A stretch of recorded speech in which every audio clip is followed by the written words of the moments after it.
Last जो है वो अपन चल रहे थे इस टॉपिक के अंदर।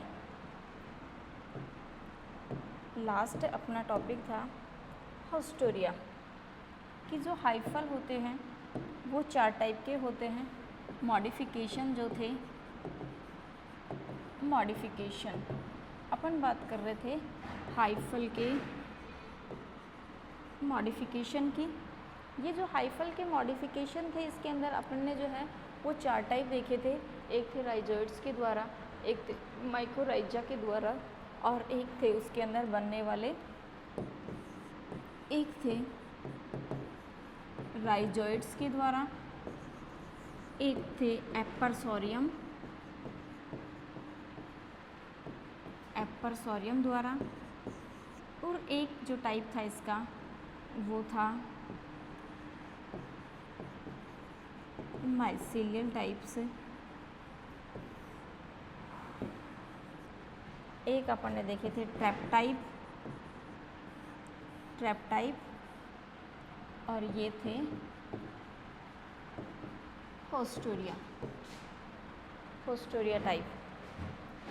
जो हॉस्टोरिया टाइप्स के थे इनको माइसीलियल भी कहा जाता है। एक था ट्रैप टाइप। ये अपन ने 4 जो हैं वो कंप्लीट इसके मॉडिफिकेशन देखे किसके, हाइफिल के।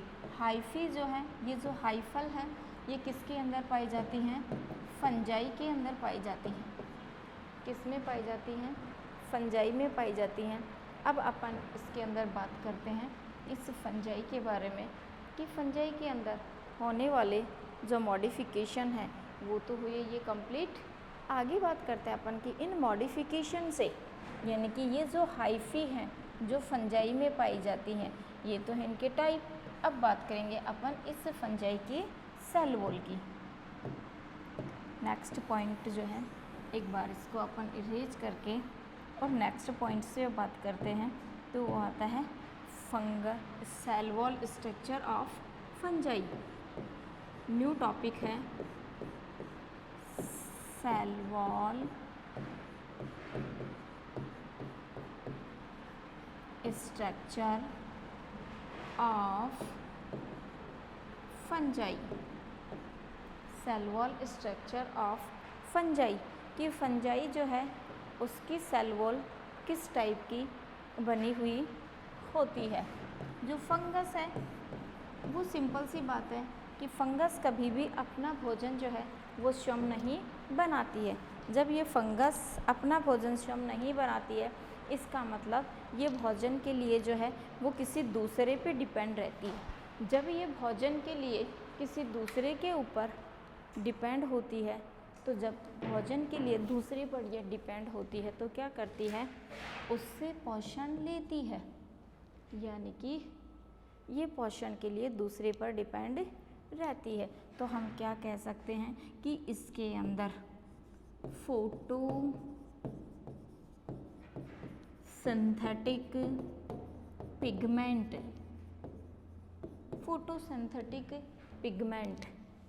जो है, जैसे फोटोसिंथेटिक पिगमेंट जो है वो है क्लोरोफिल ए। तो हम क्या कह सकते हैं कि इसके अंदर फोटोसिंथेटिक जो पिगमेंट है क्लोरोफिल ए वो नहीं पाया जाता है, ये एब्सेंट होता है। इसका मतलब इसके अंदर क्लोरोफिल पिगमेंट खुद अपने आप नहीं होने से ये अपना भोजन स्वयं संश्लेषित नहीं कर पाती है। इसका मतलब ये भोजन पर क्या रहती है, दूसरे पर डिपेंड रहती है। जब ये दूसरे पर डिपेंड रहती है तो किसके रूप में पाई जाती है, ये या तो एक पैरासाइट के रूप में पाई जाती है या फिर ये एक सिम्बायोटिक के रूप में पाई जाती है या फिर ये एक जो है रिलेशन के फॉर्म में पाई जाती है और वो होता है एक सैप्रोफाइट। 3 रिलेशन होते हैं इसके, एक होता है पैरासाइटिक, दूसरा होता है सिम्बायोटिक और एक होता है सैप्रोफाइटिक। अब अपन बात करते हैं इन तीनों की। जब ये इसके फॉर्म में पाई जाती है तो सिंपल सी बात है दूसरे से भोजन लेती है, दूसरे से भोजन लेती है, इसका मतलब इसकी सेल वॉल सेलुलोज की बनी हुई नहीं होती। तो हम क्या कह सकते हैं कि इसकी जो सेल वॉल है उसके अंदर सेलुलोज जैसी संरचना नहीं पाई जाती। अब सेलुलोज नहीं होता तो इसका मतलब इसकी सेल वॉल किससे बनी होती है? तो हम कह सकते हैं कि जो फंजाई है अपना भोजन स्वयं नहीं बनाती, इसका मतलब फंजाई की जो सेल वॉल है वो किसकी बनी होती है? काइटिन की बनी होती है, जो सबसे इम्पॉर्टेंट है, जो कई बार कॉम्पिटिटिव एग्जाम में भी पूछा हुआ है कि फंजाई कवक की सेल वॉल किसकी बनी हुई होती है? कवक की सेल वॉल काइटिन की बनी होती है। कवक की सेल वॉल जो है वो किसकी बनी हुई होती है? काइटिन की बनी हुई होती है, काइटिन। इसके साथ साथ काइटिन के साथ साथ किसकी बनी हुई होती है? ग्लूकोन की बनी हुई होती है। कभी कभी कुछ फंजाई ऐसी भी होती हैं जिनकी सेल वॉल काइटिन की नहीं, किसकी बनी हुई होती है? सेलुलोज की बनी हुई होती है। किसकी बनी हुई होती है? सेलुलोज की बनी हुई होती है। अब हमें याद ये रखना है कि सेलुलोज की जो सेल वॉल है वो कौन सी फंजाई में बनी हुई होती है? तो सेलुलोज की जो सेल वॉल होती है वो फंगस की एक क्लास होती है ओमाइसीटीज। ओमाइसीटीज जो फंजाई की क्लास होती है, इस फंजाई की क्लास के सदस्यों के अंदर इनकी सेल वॉल जो है वो काइटिन की जगह सेलुलोज की बनी हुई होती है। इसका मतलब ओमाइसीटीज फंजाई के जो सदस्य होते हैं इनकी सेल वॉल के अंदर क्या पाया जाता है? क्लोरोफिल पिगमेंट पाया जाता है। और वो क्लोरोफिल पिगमेंट क्या करता है? फोटोसिंथेसिस का काम करता है। तो अपन बात करते हैं अब इसके सेल वॉल की, जो किसकी बनी हुई है? काइटिन की और ग्लूकोज की। तो सबसे पहले अपन इसकी स्ट्रक्चर की बात करते हैं।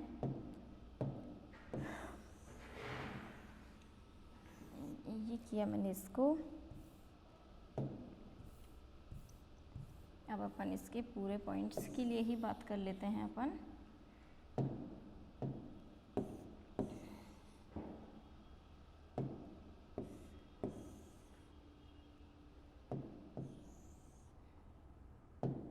अब अपन चलते हैं इसके स्ट्रक्चर के बारे में।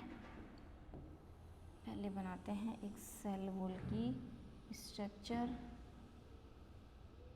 ये बना इस सेल वॉल की स्ट्रक्चर, जिसमें सबसे बाहर की ओर प्रेजेंट है सेल वॉल, सेल वॉल के अंदर की ओर प्रेजेंट है प्लाज्मा मेम्ब्रेन, प्लाज्मा मेम्ब्रेन के अंदर की ओर प्रेजेंट है इस तरीके से ये है इसकी साइटोप्लाज्मिक मेम्ब्रेन। ये साइटोप्लाज्मिक मेम्ब्रेन जो है वो थोड़ी सी एक उभार के रूप में पाई जाती है। इसके अंदर प्रेजेंट होते हैं इस तरीके से न्यूक्लियस को प्रोटेक्ट करने वाले न्यूक्लियोलस। तो हम क्या कह सकते हैं कि जितनी भी फंजाई होती हैं उनके सबके न्यूक्लियस जो होते हैं वो एक डबल मेम्ब्रेन के द्वारा घिरे हुए होते हैं। और साथ में हम क्या कह सकते हैं कि जितनी भी फंगस होती हैं उन सब के अंदर डबल मेम्ब्रेन्स वाले जो ऑर्गेनेल्स होते हैं वो सारे ऑर्गेनल्स उसके अंदर प्रेजेंट होते हैं, जैसे माइटोकॉन्ड्रिया, जैसे लाइसोसोम, जैसे एंडोप्लाज्मिक रेटिकुलम, एंडोप्लाज्मिक रेटिकुलम। और जहाँ जहाँ से अब ये एक फॉर्मेशन के रूप में है, यहाँ एक डार्क कलर के बिल्कुल इस तरीके की स्ट्रक्चर पाई जाती हैं। और ये जो स्ट्रक्चर होती हैं ये कहलाती हैं लोमा सोमा पार्टिकल्स। इस तरीके से इसके अंदर जहाँ जहाँ इसके अंदर स्पेस होता है वहाँ छोटे छोटे पार्टिकल्स के रूप में इसके अंदर फूड मटेरियल स्टोर हो जाता है। यह फूड मटेरियल जो है वो एक ग्लाइकोजन के फॉर्मेशन में पाया जाता है।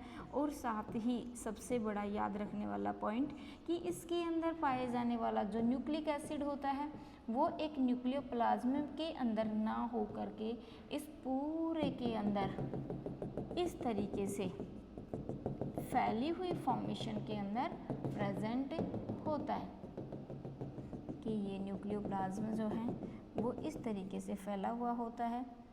और इसके अंदर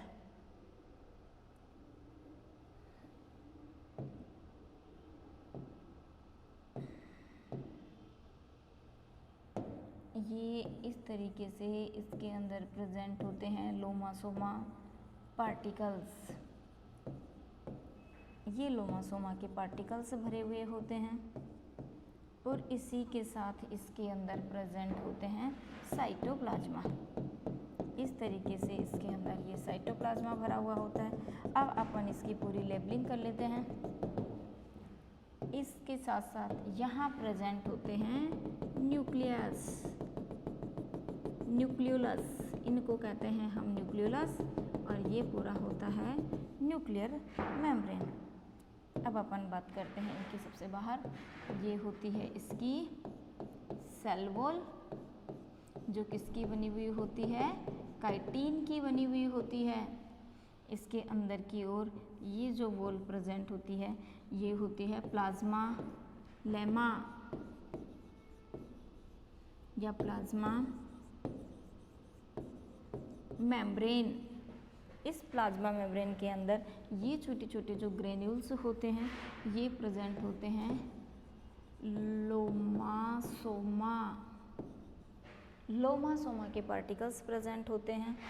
ये पूरा प्रेजेंट होता है इसका न्यूक्लियस। न्यूक्लियस के अंदर ये प्रेजेंट होता है इसका न्यूक्लियोलस, न्यूक्लियोलस। और उसी तरीके से ये प्रेजेंट होता है इसके अंदर ग्लाइकोजन या ग्लूकोज, ग्लाइकोजन। ये होते हैं इसके अंदर माइटोकॉन्ड्रिया।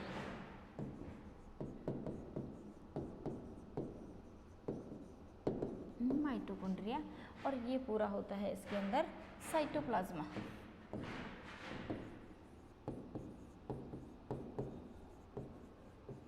साइटोप्लाज्मा। अब अपन बात करते हैं इसकी पूरी सेल वॉल स्ट्रक्चर की, कि इसकी जो एक फंगस होती है उसकी जो सेल वॉल स्ट्रक्चर है उसमें सबसे बाहर की ओर प्रेजेंट होती है उसकी सेल वॉल, जो किसकी बनी हुई होती है, काइटिन की बनी हुई होती है। उसके अंदर की ओर प्रेजेंट होती है प्लाज्मा मेम्ब्रेन। प्लाज्मा मेम्ब्रेन और सेल वॉल दोनों के बीच में क्या प्रेजेंट होते हैं, लोमासोमा के पार्टिकल्स प्रेजेंट होते हैं। ये लोमासोमा के पार्टिकल्स क्या करते हैं, इनकी बॉडी के अंदर जो एक्स्ट्रा मटेरियल होता है उसको डाइजेशन का काम करते हैं। एक इसके अंदर प्रेजेंट होती हैं ये वैक्यूल, ये वैक्यूल प्रेजेंट होती हैं। इसी तरीके से हम कह सकते हैं कि एक फंजाई जो होती है उसकी सेल वॉल के अंदर या फंगस की जो सेल स्ट्रक्चर होती है उसके अंदर एक डबल स्टैंडर्ड, डबल मेम्ब्रेन वाले जितने भी ऑर्गेनल्स प्रेजेंट होते हैं वो सब इसके अंदर प्रेजेंट होते हैं। जैसे इसके अंदर न्यूक्लियस है, इस न्यूक्लियस के चारों तरफ भी क्या प्रेजेंट है, डबल मेम्ब्रेन वाली वॉल प्रेजेंट है। इसके अंदर की ओर न्यूक्लियोलस प्रेजेंट होता है। कुछ फूड मटेरियल इसके अंदर ग्लाइकोजन के रूप में स्टोर होता है। एक इसके अंदर डबल मेम्ब्रेन वाली माइटोकॉन्ड्रिया प्रेजेंट होती है। ये एक इसके अंदर एंडोप्लाज्मिक रेटिकुलम के रूप में प्रेजेंट है, और साथ ही ये वैक्यूल्स भी प्रेजेंट होती है। अब अपन अगर इसको एक इसका डायग्राम जो है वो मैं आपको दिखाती हूँ। इसके अंदर cell wall structure,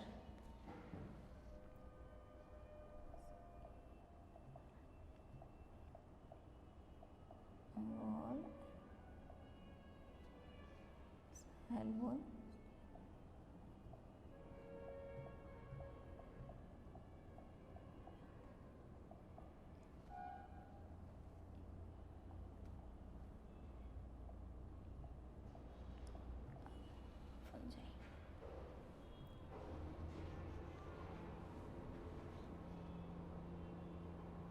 cell wall.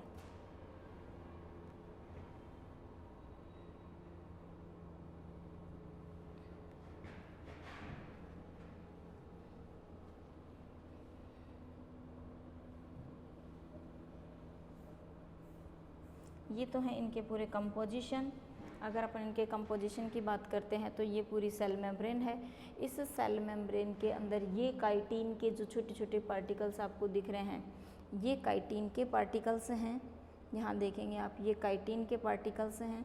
अब इसके अंदर ये प्रोटीन्स वाले पोर प्रेजेंट हैं और इसके अंदर ये जो आपको दिख रहे हैं ये पूरे क्या होते हैं, बीटा ग्लूकेन्स होते हैं, जिसको हम ग्लूकॉन के फॉर्मेशन में पढ़ते हैं। यानी कि काइटिन की और ग्लूकोगॉन्स जो बीटा ग्लूकॉन्स के रूप में प्रेजेंट होता है उससे ये बनी हुई होती है।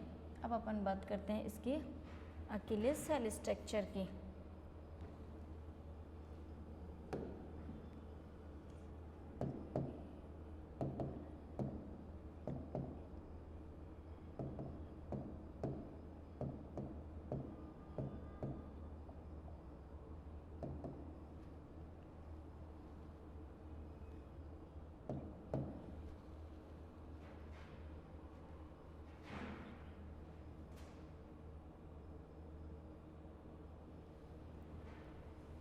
Cell wall of fungi.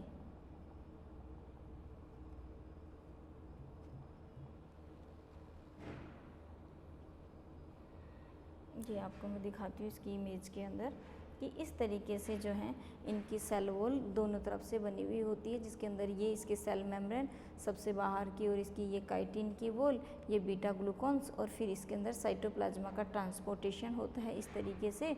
और फिर नेक्स्ट चलते हैं अपन इसके कंपोजिशन के बारे में।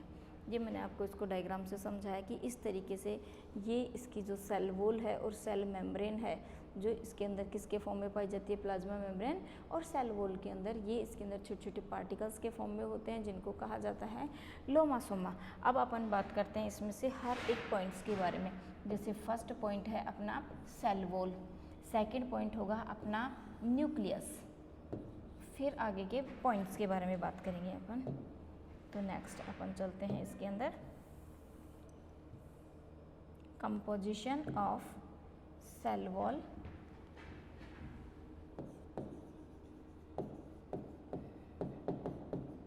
Composition of cell wall in fungi.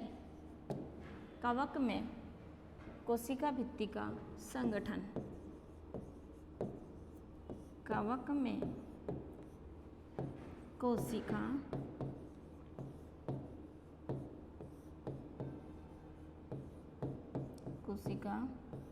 भित्ति का संगठन।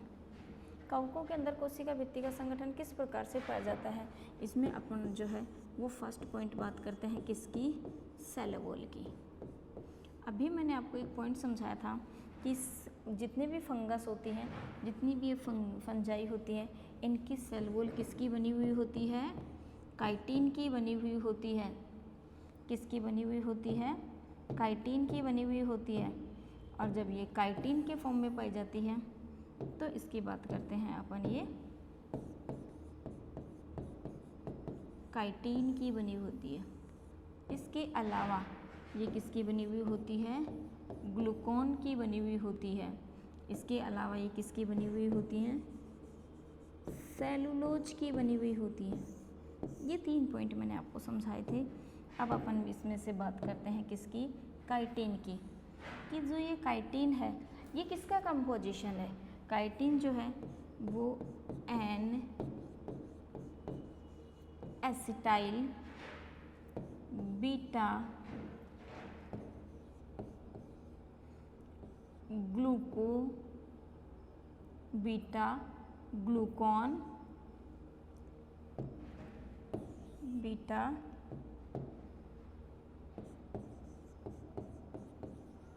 Glucon N acetyl beta glucan amine.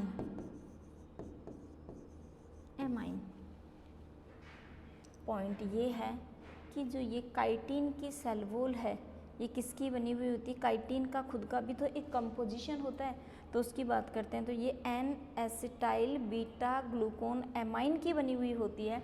और अगर अपन इस ग्लूकोन की बात करते हैं तो इसमें प्रेजेंट होता है बीटा ग्लूकोन। और अगर अपन इस सेलुलोज की बात करते हैं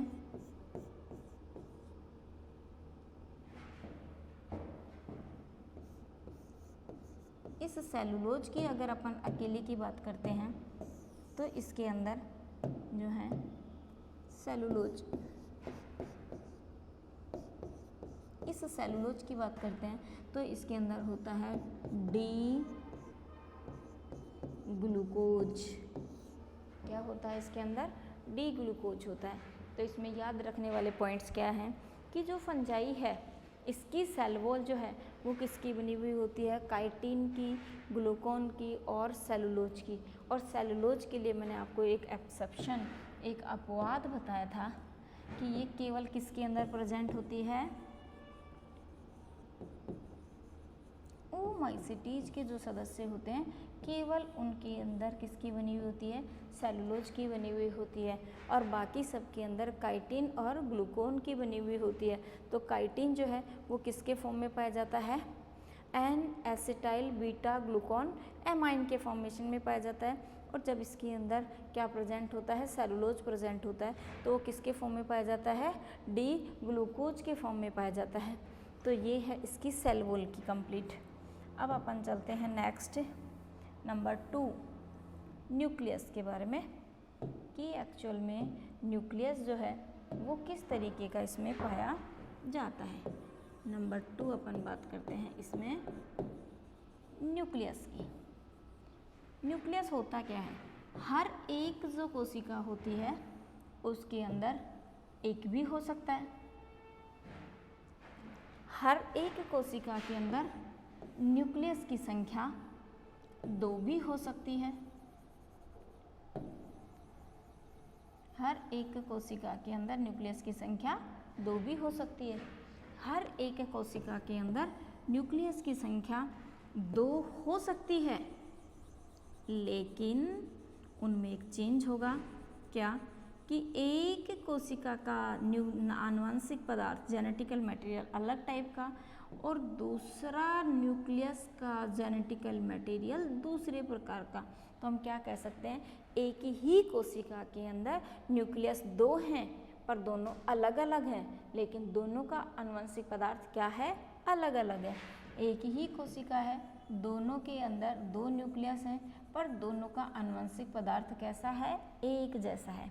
नेक्स्ट पॉइंट आता है कि कोशिका एक है, न्यूक्लियस उसके अंदर 2 प्रेजेंट हैं, दोनों न्यूक्लियस का आनुवंशिक पदार्थ कैसा है? सेम है।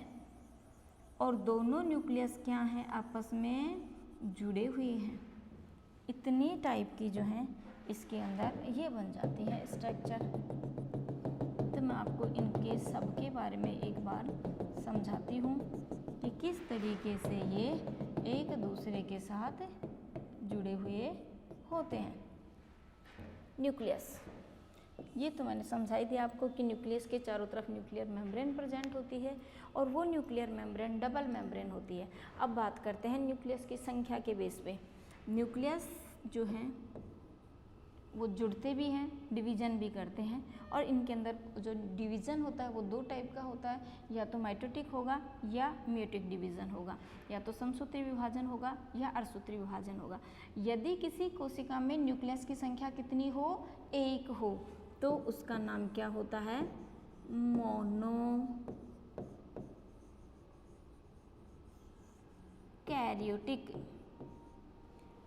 एक केंद्रकी, इसको हिंदी में क्या कहते हैं? एक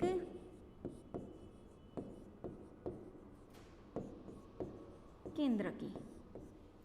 किसी कोशिका के अंदर न्यूक्लियस की संख्या कितनी हो?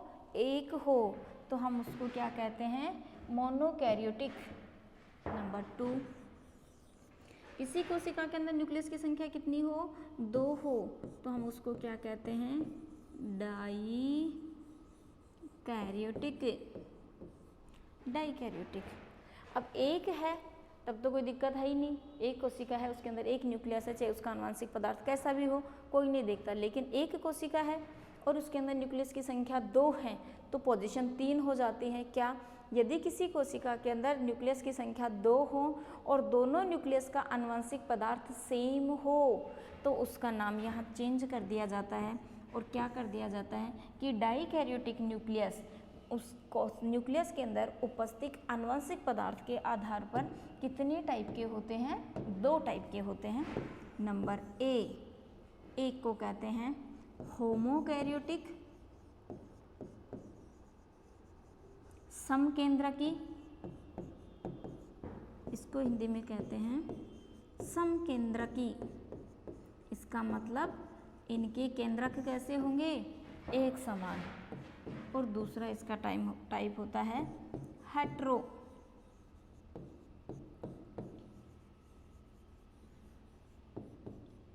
हेट्रोकैरियोटिक, यानी कि विषम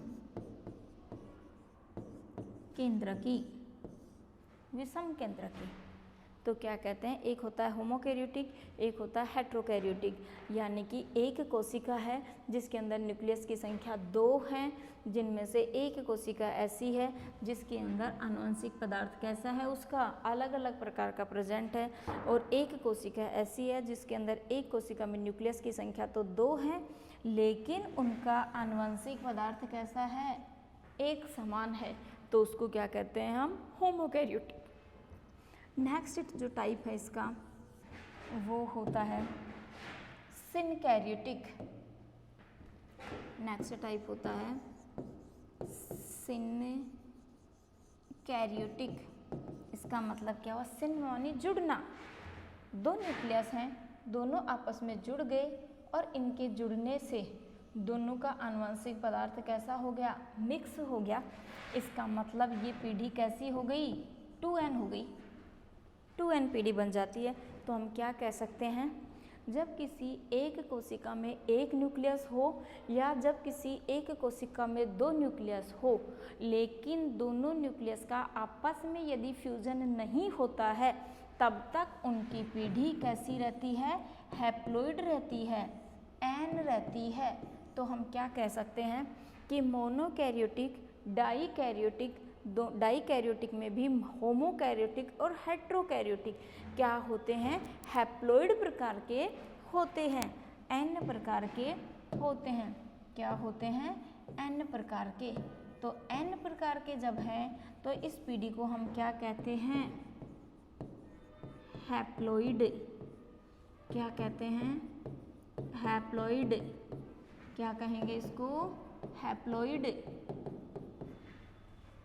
लेकिन जब एक ही कोशिका है लेकिन उसमें न्यूक्लियस की संख्या 2 हैं और दोनों प्रकार के न्यूक्लियस का जो साइटोप्लाज्मिक मटेरियल है, आनुवंशिक जो पदार्थ है, उसने क्या किया, अपना फ्यूजन किया, और इसके फ्यूजन के कारण कोशिका के अंदर न्यूक्लियस की संख्या कितनी हो गई, 2n हो गई। तो पीढ़ी कैसी हो गई इसकी, डिप्लॉइड पीढ़ी। तो कैसी बन जाती है, डिप्लॉइड पीढ़ी बन जाती है। तो हम क्या कह सकते हैं कि जब ए फंगस जो है उसके अंदर न्यूक्लियस की जो संख्या है, उनके आधार पर उसके अंदर कितने प्रकार की जनरेशन पाई जाती है, 2 प्रकार की पीढ़ियाँ पाई जाती हैं। एक पीढ़ी होती है हैप्लॉइड पीढ़ी और दूसरी पीढ़ी होती है डिप्लॉइड पीढ़ी। डिप्लॉइड पीढ़ी, तो हैप्लॉइड और डिप्लॉइड दोनों में क्या अंतर है कि जब वो सिनकैरियोटिक पोजीशन में अगर आती है, यानी कि एक ही कोशिका के दोनों न्यूक्लियस आपस में जुड़ जाते हैं, तो वो सिनकैरियोटिक पोजीशन में आ जाती है, और जब वो सिनकैरियोटिक पोजीशन में आ जाती है तो पीढ़ी बन जाती है डिप्लॉइड, और बाकी सब के अंदर पीढ़ी कैसी रहती है, इनकी हैप्लॉइड रहती है। अब अपन बात करते हैं इनके न्यूक्लियस के चारों तरफ पाए जाने वाली इस मेम्ब्रेन की, इस न्यूक्लियस के चारों तरफ पाई जाने वाली इस मेम्ब्रेन की, कि जैसे यूकैरियोटिक जो कोशिकाएं होती हैं, उन यूकैरियोटिक कोशिकाओं के अंदर पाए जाने वाला जो न्यूक्लियस होता है, इसके चारों तरफ क्या प्रेजेंट होती है, डबल मेम्ब्रेन प्रेजेंट होती है।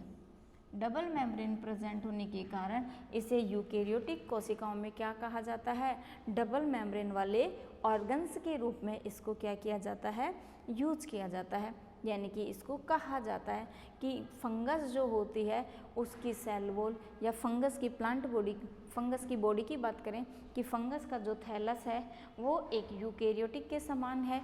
यूकैरियोटिक का मतलब होता है कि उसके अंदर जितने भी ऑर्गेनल्स होंगे, जैसे माइटोकॉन्ड्रिया, जैसे राइबोसोम, जैसे डीएनए, जैसे एंडोप्लाज्मिक रेटिकुलम, जैसे न्यूक्लियस, ये सारे क्या होंगे, डबल मेम्ब्रेन वाले ऑर्गन्स प्रेजेंट होंगे। तो इसमें जब दो प्रकार की पीढ़ी पाई जाती है, एक हैप्लॉइड पीढ़ी, दूसरी डिप्लॉइड पीढ़ी। हैप्लॉइड पीढ़ी जब भी अपना विभाजन करती है तो हमेशा करती है माइटोटिक डिवीजन, और जब डिप्लॉइड पीढ़ी अपना विभाजन करती है तो वो करती है अपना मियोसिस, अर्धसूत्रीय विभाजन करेगी। कब?